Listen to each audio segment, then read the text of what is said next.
ใครสิมานำก็นำมาเด้อตามมาเด้อตามมาเด้อวันนี้เด้อน่าจะพาพิชิตภูผาซานนะ1.8 กิโลเมตรนะเดี๋ยวจะพาขึ้นชมวิวทิวทัศน์ข้างบนมาคราวนี้ก็มีป้ายเขียนนะมีป้ายบอกห้ามขีดห้ามเขียนผู้ใดสิมานำก็มาเด้อตามมาเด้อตามมาเด้อวันนี้ก่อนถึงวันวิสาขบูชาสิพาขึ้นไปไหว้พระใหญ่ภูผาซานนะถ้าใครอยากทดสอบความฟิตทดสอบความเหนื่อยทดสอบความแข็งแกร่งของร่างกาย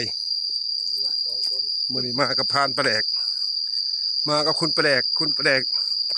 นายพานนำทางทดสอบความฟิตทดสอบความแข็งแกร่งมาแล้วตามมาพิชิตภูผาซานเดี๋ยวจะพาไปชมวิวข้างบนยอดขึ้นมาแล้วก็อย่าลืมบอกก้าวเพิ่นเด้อเพิ่นมีศาลอยู่นี่นะอยู่มุมนี้บอกก้าวไปสั่นละ โอ้ย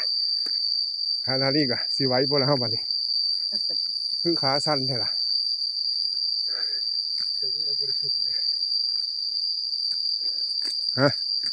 เริ่มต้นจุดเริ่มต้นของเราพูดละนี่บอกกล่าวเพิ่นศาลเจ้าแม่นางมอนพี่ผู้ตายยังก็ว่าไปบอกเพิ่นเอาเด้อผู้ใดมากอะไปพาหินหอมจังพอกันอีกเถอะ